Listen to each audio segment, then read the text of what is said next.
तो आप लोगों ने वीडियो का टाइटल और थंबनेल तो देख ही लिया होगा, तो उसी हिसाब से बात करते हैं। और वीडियो बनाते हुए काफ़ी टाइम हो गया, तो सोच रहा था कि अपनी जॉब लाइफ के बारे में थोड़ा बता दूँ।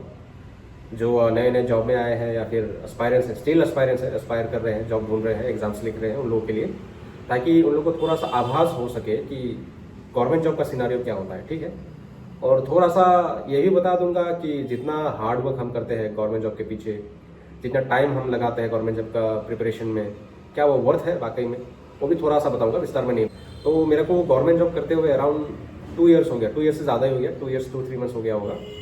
तो ये मेरा चौथा जॉब है। अभी इंस्पेक्टर इन सीबीआई मेरा चौथा जॉब है। उससे पहले मैं 3 अलग अलग गवर्नमेंट जॉब कर चुका हूँ, और सारे इसके निचले लेवल वाला जॉब्स है। ठीक है। तो मेरे केस में ये अप्लाई नहीं होगा कि आपने किसी का सीट खराब किया, ये क्या वो क्या, वो अप्लाई नहीं होगा। मैं छोटे लेवल से ऊपर लेवल तक आया हूँ। तो वो 3 जॉब क्या क्या है, तो पहला जॉब तो था मेरा TACBI से सेम डिपार्टमेंट में, वो मेरे को CGL 2020 से मिल गया था। ठीक है। वो मेरे को होम टाउन मिल गया था, होम स्टेट होम टाउन मिल गया था, पहला ही पोस्टिंग। तो वो कुछ महीने करके मैं दूसरे जॉब में आ गया। फिर दूसरे जॉब में कैसे आ गया, जब वो पहला जॉब कर रहा था उसी दौरान मैंने और एक एग्जाम लिखा था, RRB NTPC 2019 वाला। ठीक है। उसका फॉर्म फिलअप बहुत पहले हो गया था, लेकिन उसका एग्जाम थोड़ा देर से कंडक्ट हुआ था। तो वो भी एग्जाम मैंने लिखा। वो एग्जाम लिखने के बाद मेरे को पता चला कि लेवल 5 का एक जॉब मिला है, जिसका नाम है गुड्स गार्ड। तो क्या होता है गुड्स गार्ड, आप लोगों को मालूम है? मैक्सिमम लोगों को मालूम होगा, जिन जिन को नहीं मालूम है बता देता हूँ। गुड्स ट्रेन आपको मालूम है, मालगाड़ी। वो मालगाड़ी जब चलता है, एकदम लास्ट वाले डब्बे में एक इंसान खड़ा रहता है। ठीक है। सफ़ेद कपड़े में, हरा झंडा लहराते हुए आपको दिखेगा, वो वाला बंदा होता है गुड्स गार्ड। तो वो वाला पोस्ट मेरे को मिल गया था RRB NTPC के थ्रू। वो लेवल 5 का जॉब होता है। मेरा मकसद ये नहीं कि किसी जॉब को मैं डिमीन करूँ या फिर छोटे लेवल का दिखा दूँ या कुछ खराब बोलूँ उसके बारे में, ऐसा नहीं है। ये जो भी मैं वीडियो बोल रहा हूँ कम्प्लीटली मेरा खुद का नज़रिया है, मेरा खुद का पॉइंट ऑफ व्यू है। तो ये मैं अपने एक्सपीरियंस के हिसाब से बता रहा हूँ। तो वो जॉब मेरे को मिल गया था लेवल 5 का। तो वो जब मिला कैसे था, जब फॉर्म फिलअप हुआ था उस टाइम में पोस्ट प्रेफरेंस डालना होता था, जैसे CGL में डालते हैं ना। CGL में क्या होता है, एग्जाम क्लियर करने के बाद पोस्ट प्रेफरेंस वगैरह वो सब होता है। लेकिन उस टाइम में NTPC के टाइम पे जब आप फॉर्म फिल कर रहे हो ना, उसी टाइम में आपको प्रेफरेंस डालना होता था। तभी हाथ में कुछ जॉब नहीं था। मेरे जान पहचान में कोई ऐसा रेलवे का बैकग्राउंड से नहीं था जिसको ये सब पोस्ट के बारे में पता हो, डिफिकल्टीज के बारे में पता हो, नहीं पता था। तो पोस्ट प्रेफरेंस मैंने लेवल के हिसाब से डाल दिया था कि स्टेशन मास्टर पहले में आता है, लेवल 6 वाला जॉब था उसमें, वो पहले में डाला। उसके बाद नेक्स्ट में मैंने डाला था गुड्स गार्ड। गुड्स गार्ड में मेरे को किसी से पता चला था कि उसमें पैसा ज़्यादा मिलता है, सैलरी ज़्यादा मिलता है, क्योंकि उसमें किलोमीटर अलाउंस होता है। ठीक है। तो उस हिसाब से मैंने डाल दिया था। तो एग्ज़ाम दिया मैंने। तो एग्जाम का मैंने सारा एग्जाम दिया था, लेवल 6 का 5 का सब। लेकिन इसमें लेवल 6 में स्टेशन मास्टर में क्या होता था, आपका ये साइको टेस्ट एक होता था। तो उसका साइको टेस्ट में 3-4 मॉड्यूल हुआ करता था, उसमें एक मॉड्यूल में मैं फेल हो गया। तो गुड्स गार्ड में स्टेशन मास्टर में नहीं हुआ मेरा। ठीक है। तो उसके बाद नेक्स्ट पोस्ट क्या आता है मेरा प्रेफरेंस के हिसाब से, गुड्स गार्ड आता है। तो गुड्स गार्ड वाला मेरा क्लियर हो गया था। तो क्लियर होने के बाद जॉब ज्वाइन किया, ट्रेनिंग किया, उसके बाद जॉब करने के लिए आ गया। तो उसमें आपका जॉब शेड्यूल ऐसा होता था कि आपका बायोलॉजिकल क्लॉक बिगड़ जाता है उसमें। ठीक है।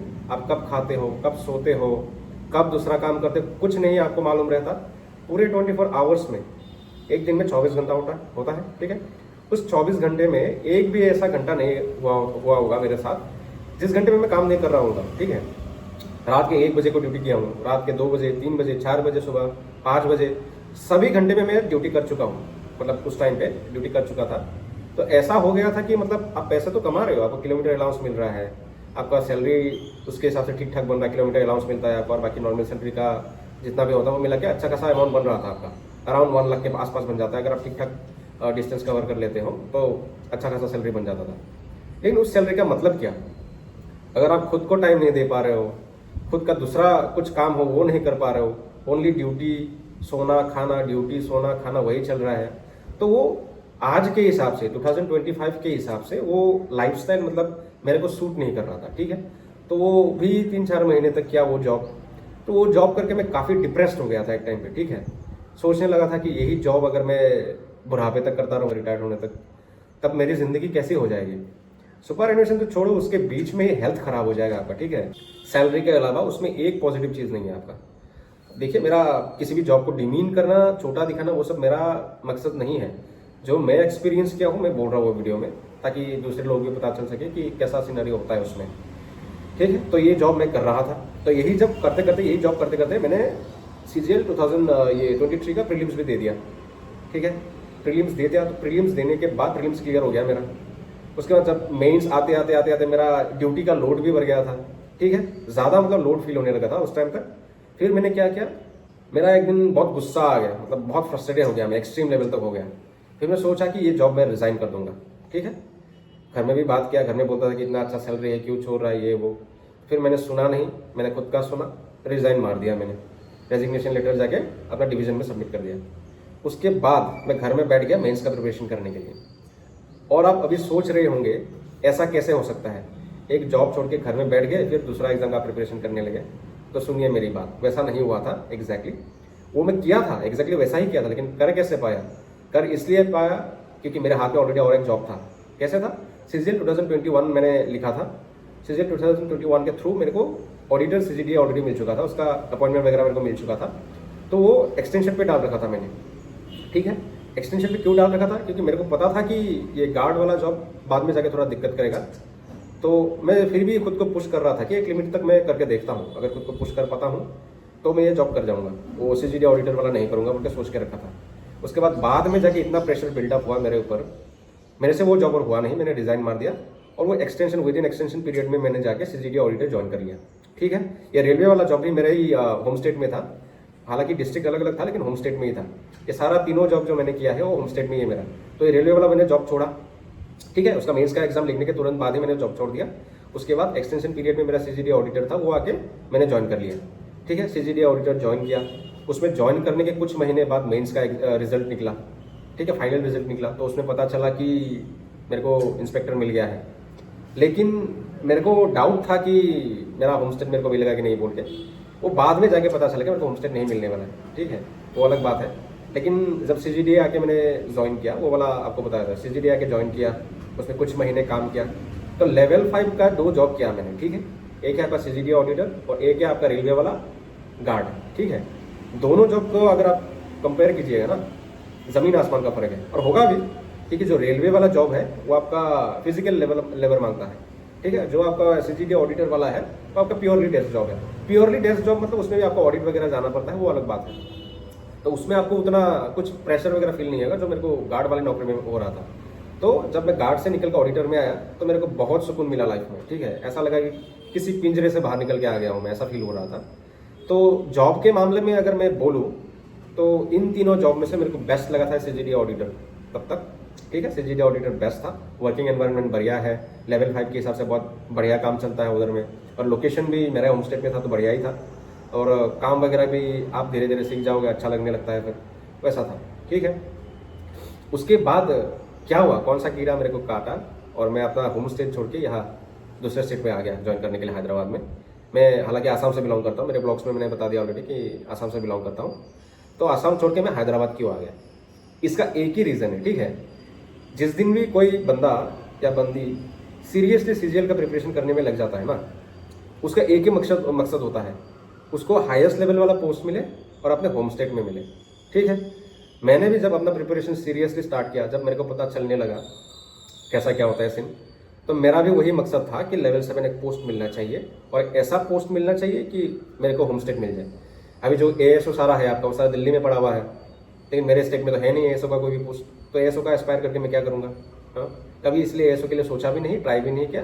जितना स्कोर मेरे को मतलब इनकम टैक्स या फिर जीएसटी इंस्पेक्टर में होम स्टेट मिल सके उतना स्कोर ही मैं टारगेट करता हूँ। एएसओ वगैरह के लिए कभी किया भी नहीं हूँ, इच्छा भी नहीं हुई कभी भी, ठीक है, दिल्ली जाके वो करने का, क्योंकि दिल्ली में रहो कहीं और जगह में रहो अपने घर से दूरी हो जाएगा बोल के मैंने ये वाला ही पोस्ट टारगेट किया, जीएसटी इंस्पेक्टर वाला, ठीक है। वो मेरे को अपने हिसाब से सूटेबल लग रहा था। जिस टाइम से मेरे को पता चल गया था कि सीजीएल में ऐसा सारा पोस्ट होता है, उस सब में से मेरे को ये थोड़ा मेरे हिसाब से मेरे को सूटेबल लग रहा था। तो ये पोस्ट को टारगेट करके मैंने प्रिपरेशन की, तो एग्ज़ाम क्लियर हुआ। तो इसमें आके मैंने मार्च 2024 में आके ज्वाइन किया इधर हैदराबाद में। तो ज्वाइन किया तो मेरे को इनिशियल पोस्टिंग मिल गया था ऑडिट 1 कमिश्नरेट में, जो कि रामंतापुर में है, उसमें इनिशियल पोस्टिंग मिल गया। इनिशियल पोस्टिंग मतलब कोई भी एक बंदा अगर फ्रेशली रिक्रूट होता है, न्यूली ज्वाइन होता है, उसको टेम्पोररी बेसिस पे किसी एक ऑफिस में उसको पोस्टिंग दे देता है। लेकिन मेरा एजीटी के बाद, जो एनुअल जनरल ट्रांसफर वाला आता है सीन, एजीटी के बाद मेरा ऑडिट 1 से ट्रांसफर होकर इस रेंज में मिला मेरे को, रंगारेड्डी कमिश्नर। ऑडिट 1 में मैं मार्च से लेकर जुलाई तक था, तो जुलाई में मैं इधर में आ गया। तो जुलाई में जब मैं इस रेंज में आ गया, रेंज में आने के साथ साथ ही मेरा ट्रेनिंग का भी लिस्ट आ गया था, नाम लिस्ट में भी मेरा नाम आ गया था। तो ज्वाइन करते ही तुरंत 2-3 बाद मेरे को ट्रेनिंग के लिए जाना पड़ा। तो जुलाई से लेके नवंबर तक मेरा ट्रेनिंग हुआ।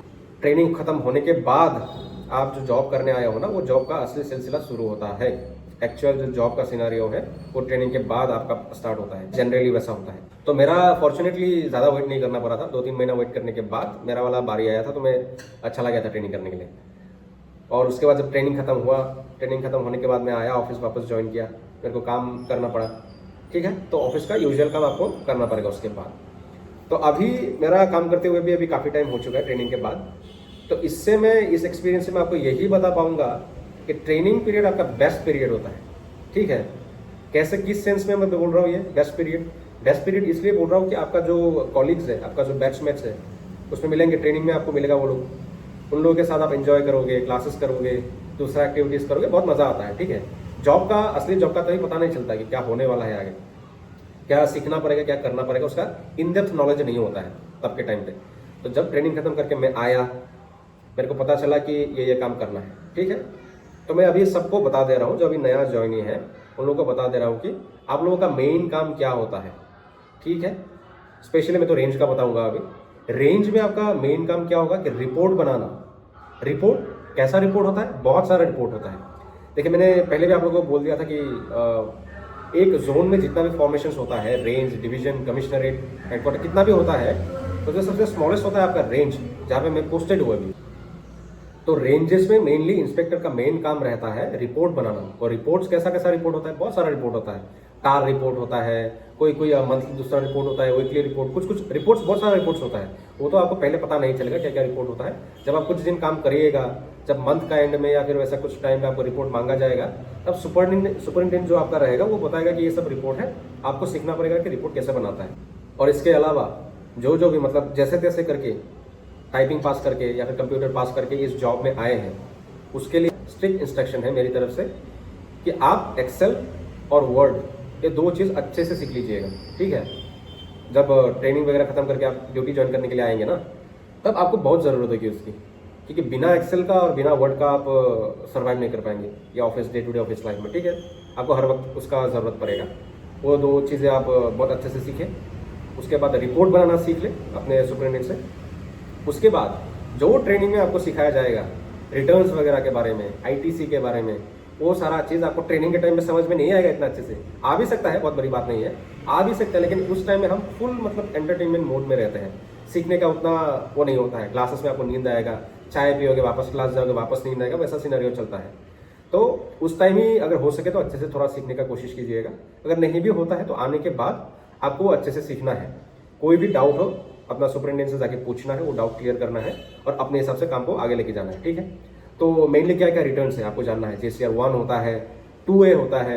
2A तो वो तो अलग चीज़, उसमें ITC वगैरह रिफ्लेक्ट है, तो वो आप देखिएगा। 2A होता है, 3B होता है, 9 होता है, 9C होता है, बहुत सारा रिटर्न्स होता है, वो सब आपको देखना पड़ेगा।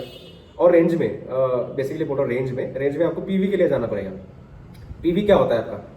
फिजिकल वेरिफिकेशन आप बोल सकते हो या फिर प्रीमाइसेस वेरिफिकेशन आप बोल सकते हो। जो भी नया टैक्स पेयर GST रजिस्ट्रेशन के लिए अप्लाई करता है, उसका प्रीमाइसेस जाके आपको विजिट करना होता है, ठीक है। कि वो बंदा अगर बोल रहा है कि मैं सीमेंट बेचता हूँ, तो उसका लोकेशन में जाके देखना कि वो वाकई में सीमेंट बेच रहा है कि नहीं। वो वेरिफिकेशन के लिए इंस्पेक्टर को ही जाना पड़ता है, ठीक है। तो वो जाके चेक करता है। तो बेसिक काम आपका रेंज में इंस्पेक्टर का क्या रहता है? रिपोर्ट बनाना रहता है, PV बनाना पड़ता है, आपको PV के लिए जाना पड़ता है। उसके बाद जो आपका, ये तो काम में नहीं हुआ, वो आपको नॉलेज के लिए बोल रहा हूँ, ये जो रिटर्न्स वगैरह होता है, वो रिटर्न्स के बारे में आपको फुल नॉलेज होना है। और चौथा बात बता रहा हूँ ITC के बारे में। ITC कैसे काम करता है वो आपको जानना है, ठीक है, इस पोस्ट में। तो यही बेसिक चीज़ है। सब जॉब का मैंने ऑलमोस्ट बता ही दिया है। TA जो कर रहा था उसमें बताने के लिए उतना कुछ खास है नहीं। और रेलवे का क्या था, गुजगार्ड, उसका मैंने ऑलरेडी बता दिया क्या सिनारियो था, उससे कैसे बाहर निकला। उसके बाद आया मैं CGD ऑडिटर में। उसमें भी CGD ऑडिटर का काम मैंने आपको इतना बताया नहीं, लेकिन उसमें आपको ऑडिट में जाना पड़ता है, ठीक है। जो आपका नियर बाई एरियाज़ में, जो आपके उसमें अंडर में आता है ना, उस ऑफिस के अंडर में आता है, नियर बाई एरियाज़ में जाके आपको ऑडिट करना पड़ता है। कभी कभी ऐसा भी ऑडिट होता है कि आपके ऑफिस में आके ऑडिट करवा के चला जाता है। तो बेसिक काम होता है आपका ऑडिट का, ठीक है, वो होता है। तो फिर ये चौथा जॉब क्या हुआ? चौथा जो अभी मैं कर रहा हूँ। और एक मैंने शुरू में बोल दिया था वीडियो का कि जो इतना टाइम हम लोग इन्वेस्ट करते हैं गवर्नमेंट जॉब के नाम पे, और इतना मेहनत जो करते हैं हम गवर्नमेंट जॉब के नाम पे, जॉब मिलने के बाद जो असली काम हमको मिलता है, वो काम करने के बाद आपको एग्जैक्टली क्या फील होता है वो मैं बताने वाला हूँ आपको, ठीक है। आपका कोई अगर दोस्त कॉर्पोरेट में काम कर रहा होगा, ठीक है, वो भी काफ़ी 2-3 साल से काम कर रहा होगा, उनसे उनका सैलरी वगैरह कभी पूछिएगा, ठीक है। और आपका सैलरी आपको पता ही होगा, दोनों का सैलरी अगर आप कंपेयर कीजिएगा ना, तो सैलरी के मामले में अगर आप देखेंगे तो गवर्नमेंट जॉब थोड़ा नीचे रहता है, गवर्नमेंट जॉब का सैलरी थोड़ा कम है, कॉर्पोरेट में सैलरी थोड़ा ज़्यादा है। उसमें जितना बार लोग अपना जॉब स्विच करेगा उतना उसको इंक्रीमेंट मिलता रहता है। और जॉब स्विचिंग का काम गवर्नमेंट में तो नहीं होता, गवर्नमेंट जॉब में तो नहीं होता है। जॉब स्विचिंग होगा आपका, जैसे आप दूसरा एग्जाम लिख के दूसरा एग्जाम में दूसरा पोस्ट में जा रहे हो, वैसा जॉब स्विच होगा। लेकिन वैसा जॉब स्विच होने में आपका प्राइवेट में जैसा, कॉर्पोरेट में जैसा आपका सैलरी इंक्रीमेंट होता है वैसा नहीं होता, ठीक है। उससे पोस्ट के लिए जाते हो आप, उसमें भी छोटे से अगर बड़ा पोस्ट में आप जाओगे उसमें सैलरी इंक्रीमेंट होगा, लेकिन उतना नहीं है, उतना सिग्निफिकेंट नहीं है जितना आपका कॉर्पोरेट में होता है। तो उसको कॉर्पोरेट जॉब और गवर्नमेंट जॉब को कंपेयर करके कोई फायदा ही नहीं है, दोनों का मकसद पूरा अलग है, ठीक है। कॉर्पोरेट जॉब में आपको स्किल के बेसिस पर वो किया जाता है, अपग्रेड करता है, उसको प्रमोट करता है, उसका सैलरी बढ़ाता है स्किल के हिसाब से। लेकिन गवर्नमेंट में क्या होता है आपका, आप कितना ड्यूरेशन तक काम किए हो, कितना ईयर्स काम किए हो, प्रमोशन के लिए एलिजिबल हो कि नहीं, वो सब देख के आपका प्रमोशन होता है, पे हाइक होता है, ठीक है। तो वो सब में आप दोनों को कंपेयर नहीं कर सकते। तो मैं तो मतलब गवर्नमेंट सेक्टर में आके मेरे को ठीक ठाक पे में फील करता हूँ कि ठीक ठाक पेमेंट मेरे को मिल जाता है, सैलरी आ जाता है। अभी का जो सैलरी मिला है 76, 75, 80 हज़ार जो भी आ रहा है उसके हिसाब से चल जाता है। टाइम के साथ वही बढ़ेगा, 8 पे कमीशन आने का बात है, वो सब अगर लागू हो जाए तो अच्छा खासा सैलरी आने लगेगा। तो यही था आज का वीडियो का मकसद, जो मेरे को बताना था बता दिया ऑलरेडी। कुछ अगर डाउट्स वगैरह हो तो कमेंट सेक्शन में पूछ